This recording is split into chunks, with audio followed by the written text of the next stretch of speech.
नमस्कार विद्यार्थी मित्रांनो, स्कॉलरशिप आणि बरंच काही या आपल्या यूट्यूब चॅनलमध्ये तुम्हा सर्वांचं मनापासून स्वागत। आज आपण इयत्ता 3री साठी परिसर अभ्यासचा वार्षिक परीक्षेसाठीचा व्हिडिओ बनवत आहोत। याच्या अगोदर आपण मराठी विषयाच्या उजळणीचे 3 व्हिडिओ बनवलेले आहेत, 3 भाग। तर ते तुम्ही पाहिले नसतील तर नक्कीच पहा, त्याचा तुम्हाला येणाऱ्या वार्षिक परीक्षेसाठी खूप खूप उपयोग होईल। आज आपण परिसर अभ्यासचे भाग 3 मधील जे पाठाचे प्रश्नोत्तर आहेत ते पाहणार आहोत। त्या व्हिडिओला सुरुवात करण्यापूर्वी जर चॅनलवर तुम्ही नवीन असाल तर चॅनलला सबस्क्राइब करा, म्हणजे अभ्यासाचे असे छान छान व्हिडिओ तुम्हाला पाहायला मिळतील। चला तर मग आजच्या व्हिडिओला सुरुवात करूया।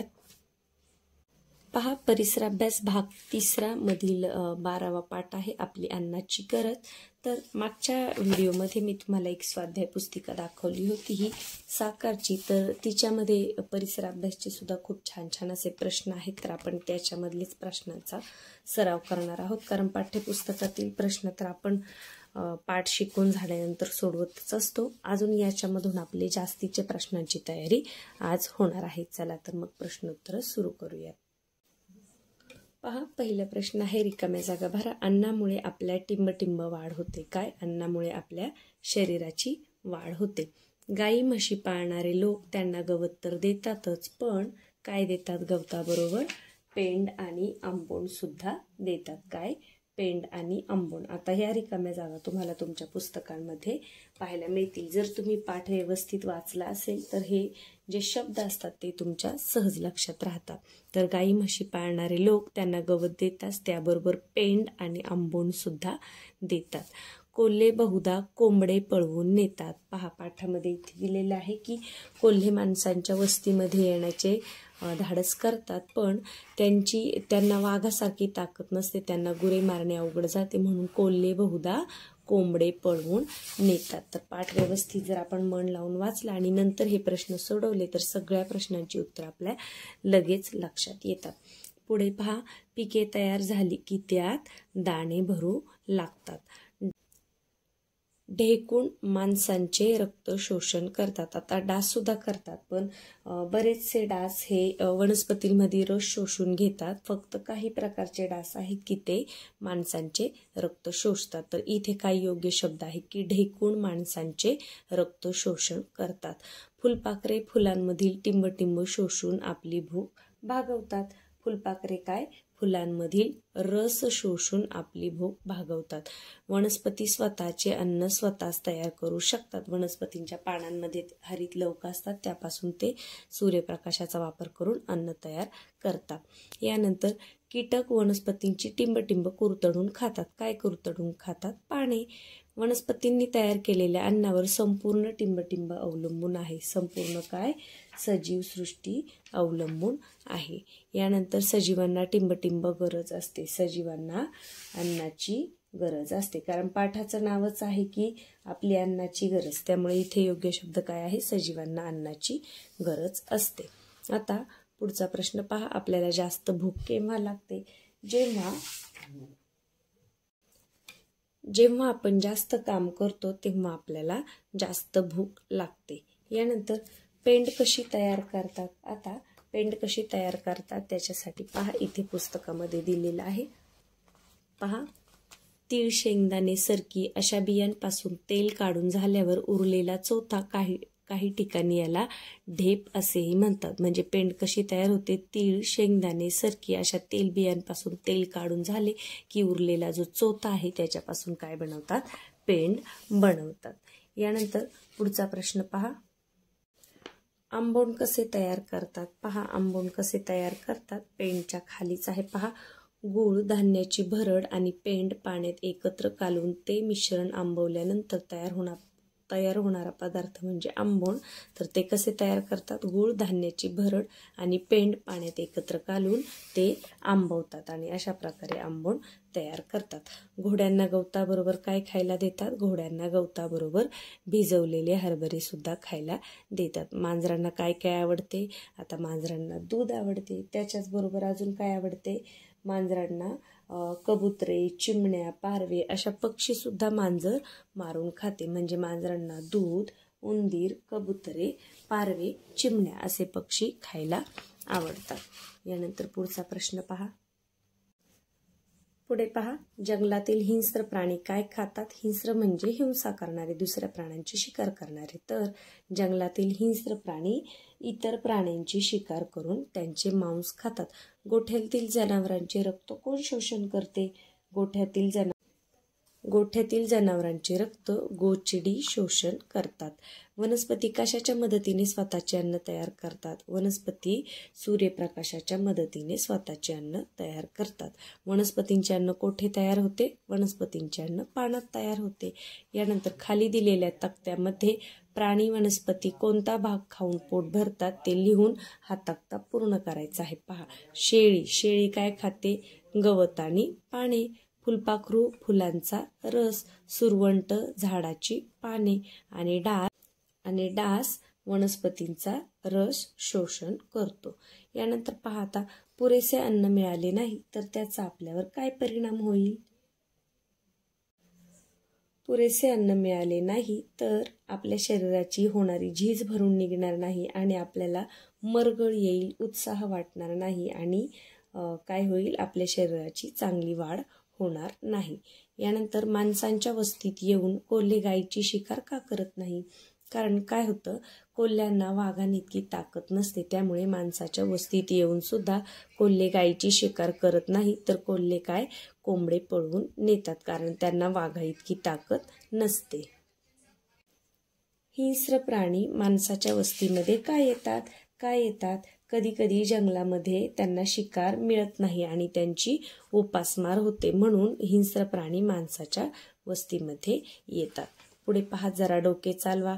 खाली दिलेल्या प्राण्यांच्या यादीतून मांस खाणारे आणि न खाणारे प्राणी वेगवेगळे काढायचे. आता हे सोपं आहे. सिंह, मांस खाणारा सिंह, लांडगा, यानंतर शार्क सुद्धा सांगता येईल. आणि मांस न खाणारे कोणते? हत्ती, गाढव, हरिण आणि ससा. पुढे दिलेल्या विषयांपैकी एका विषयावर माहिती लिहून काढा. वनस्पती आपले अन्न कसे तयार करतात? यानंतर माणसाला अन्नाची गरज कशासाठी असते? पाळीव प्राण्यांचे अन्न. आणि तुम्ही लिहून काढलेली माहिती इतरांना सांगा. आता पाळीव प्राण्यांच्या अन्नामध्ये आपल्याला पाठामध्ये माहिती दिलेली आहे की जेव्हा माणूस प्राणी पाळतो तेव्हा तो त्यांना वेगवेगळ्या प्रकारचं अन्न देतो. जसं आपण मांजराला दूध देतो आणि त्याचबरोबर मांजर अजून काय खातं? मांजर छोटे छोटे पक्षी खातं, उंदीर सुद्धा खातं. वनस्पती आपले अन्न कसे तयार करतात? पहा, वनस्पतींचे अन्न त्यांच्या पानांमध्ये तयार होत असते. वनस्पतींच्या पानांमध्ये हरित लवका असतात आणि सूर्यप्रकाशाचा वापर करून वनस्पती आपले अन्न स्वतःच तयार करतात. वनस्पती पाणी आणि इतर क्षार जमिनीतून शोषून घेतात. मग मुळांद्वारे ते खोडाकडे पाठवले जाते, खोडाकडून पानांकडे, आणि मग सूर्यप्रकाशाचा वापर करून पाने आपले अन्न तयार करतात. माणसाला अन्नाची गरज कशासाठी असते?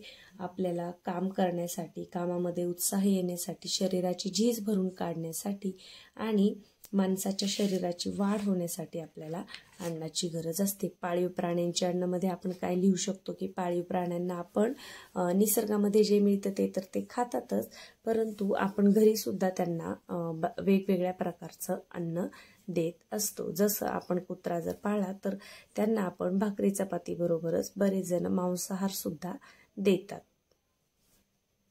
आता पुढे पहा, सुतार पक्षाचे अन्न कोणते?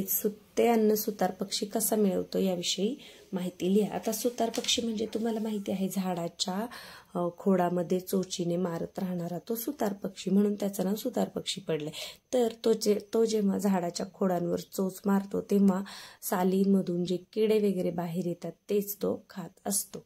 तर सुतार पक्षी आपल्याला कसे मिळतो? झाडाच्या खोडावर चोच मारून बाहेर येणारे किडे तो खात असतो. पुढे पहा, पाठ क्रमांक 13, आपला आहार. रिकाम्या जागा भरा. प्रकृती चांगली हवी असेल तर टिंबटिंबविषयी काळजी घ्यावी लागते. कशाविषयी? आहाराविषयी. जाहिरातीतील अन्नपदार्थ विकत घ्यावे असा टिंबटिंब पडतो. काय पडतो? मोह पडतो. टिंबटिंब कामे केल्यामुळे खूप भूक लागते, अंग मेहनतीची. समुद्रामध्ये भरपूर टिंबटिंब मिळते. काय मिळते? मीठ मिळते. टिंबटिंब मिळणाऱ्या अन्नपदार्थांमध्ये आहारात बदल होतो. काय?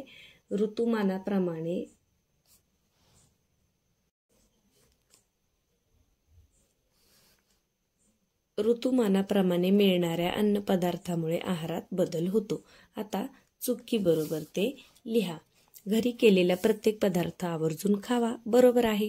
म्हाताऱ्या माणसांचा आहार कमी असतो, बरोबर आहे. जाहिरातीतील पदार्थ आवर्जून खावेत, चूक. जाहिरातीतील पदार्थ चांगले असतीलच असं नाही. कोकणातील लोकांच्या आहारात गहू जास्त असतो, चूक. कोकणातील लोकांच्या आहारात भात आणि मासे जास्त असतात, कारण तिथे समुद्र जवळ आहे. कडधान्यांची उसळ व पालेभाज्या वारंवार आहारात असाव्या, बरोबर आहे. आता थोडक्यात उत्तरे लिहा. आहार म्हणजे काय? आहाराची काय व्याख्या दिलेली आहे पहा. दिवसभरामध्ये आपण जे खाद्यपदार्थ आणि पेय पदार्थ घेतो, जे आपल्या पोटात जातात, त्या सर्वांना मिळून काय म्हणतात? आहार असं म्हणतात. कोकणातील लोकांच्या आहारात कोणते पदार्थ असतात? कोकणातील लोकांच्या आहारामध्ये कोणते पदार्थ असतात? भात आणि मासे, कारण तिथे भात भरपूर पिकतो, तिथे पावसाचं प्रमाण जास्त असतं. समुद्र जवळ असल्यामुळे तिथे भरपूर मासळी मिळते, म्हणून कोकणातील लोकांच्या आहारात मासळी जास्त असते. इथे एक प्रश्न होता पहा, समुद्रामध्ये भरपूर मीठ नाही, तर त्याचं उत्तर काय आहे? समुद्रामध्ये भरपूर मासळी मिळते. यानंतर अंग मेहनतीची कामे केल्यावर भूक का लागते? अंग मेहनतीची कामे केल्यावर खूप भूक लागते, कारण अंग मेहनतीची कामे करताना आपल्या शरीराची वेगाने हालचाल होते, शरीराला भरपूर कष्ट पडतात, त्यामुळे शरीराची ऊर्जा भरपूर खर्च होते, म्हणून अंग मेहनतीची कामे केल्यावर आपल्याला खूप भूक लागते. अन्न पदार्थ आलटून पालटून का खावे? कारण दररोज ठराविकच पदार्थ जर आपण सतत खाल्ले तर मग आपले जेवण काय होईल? कंटाळवाणे होईल, म्हणून अन्नपदार्थ आलटून पालटून खावेत. कोणत्या वयात मुलांना व मुलींना भरपूर आहार मिळायला हवा? कोणत्या वयामध्ये? तर वाढत्या वयामध्ये मुलांना व मुलींना भरपूर आहार मिळायला हवा, कारण त्यांच्या शरीराची वाढ होत असते. आता नावे लिहा.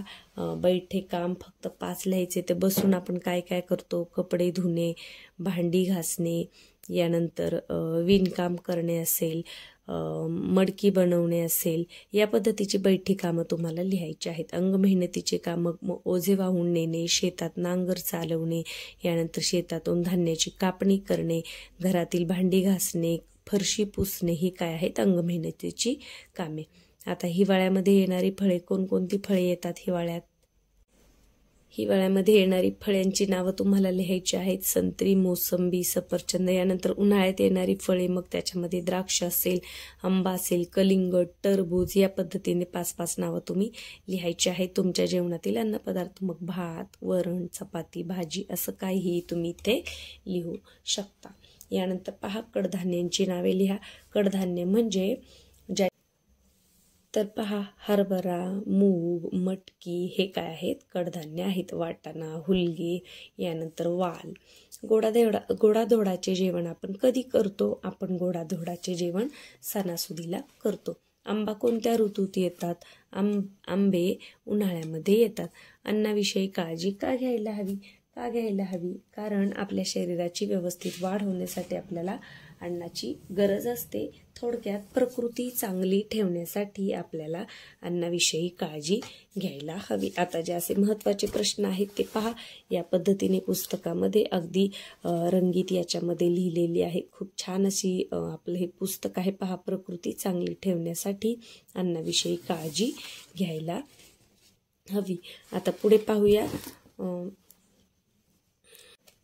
आता पुढे पहा, पुढील यादीमध्ये बैठे काम व अंग मेहनतीचे काम यांचे वर्गीकरण हे सोपं आहे. पाणी भरणे अंग मेहनतीचे, स्वयंपाक करणे अंग मेहनतीचे, पुस्तक वाचणे बैठे काम, पोती उचलणे अंग मेहनतीचे काम. या पद्धतीने कोणतीही कामे दिली तरी आपल्याला त्याचं वर्गीकरण करता आलं पाहिजे. आपला पुढचा पाठ आहे स्वयंपाकघरात जाऊया, पाठ क्रमांक 14. पहा, जो पदार्थ जळतो त्या पदार्थाला काय म्हणतात? ज्वलनशील पदार्थ म्हणतात. कापूर हा ज्वलनशील पदार्थ आहे. पाठामध्ये कापूर दिले म्हणून आपण इथं कापूर लिहायचं. रॉकेलला टिंबटिंबही म्हणतात. रॉकेलला घासलेट असेही म्हणतात.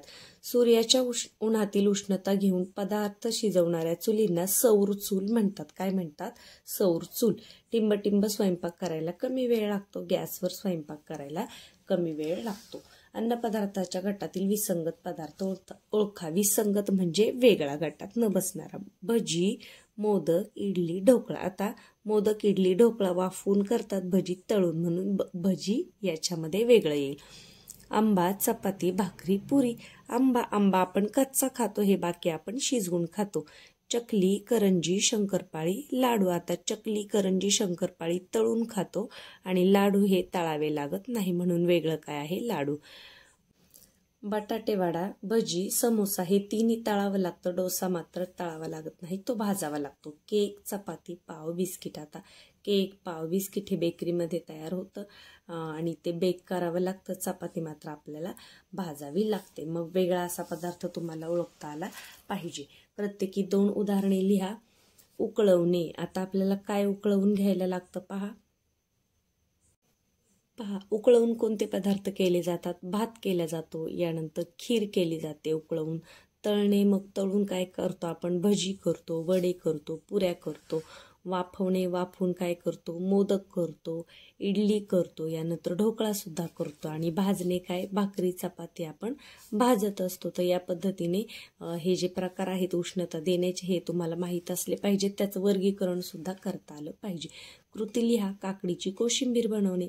आता काकडीची कोशिंबीर कशी बनवायची? काकडी बारीक चिरायची, त्याच्यामध्ये कांदा सुद्धा चिरायचा, कांदा, टोमॅटो, त्याच्यामध्ये थोडं दही टाकायचं, चवीपुरतं मीठ, थोडीशी साखर आणि ते चमच्याने मिक्स करायचं आणि कोशिंबीर आपली तयार. यानंतर केळीचे शिकरण बनवणे. आता केळीचे शिकरण बनवण्यासाठी दुधामध्ये साखर घालून ते विरघळवतात आणि त्यामध्ये केळी कापून टाकतात आणि व्यवस्थित हलवतात. केळीचं शिकरण आणि कोशिंबीर हे शिजवलं जात नाही. एका शब्दात उत्तरे द्या. पदार्थांना उष्णता देण्याच्या पद्धती कोणत्या? आता पदार्थांना उष्णता देण्याच्या पद्धती कोणत्या? उकडणे, शिजवणे, भाजणे, तळणे. यानंतर इंधनांची नावे लिहा. गॅस, रॉकेल, लाकूड, दगडी कोळसा. यानंतर पाणी हा ज्वलनशील पदार्थ आहे का? नाही, कारण पाणी जळत नाही. वापरायला सोपे इंधन कोणते आहे? गॅस आहे, कारण तो पटकन पेटतो आणि जास्त उष्णता देतो आणि स्वयंपाकाला कमी वेळ लागतो.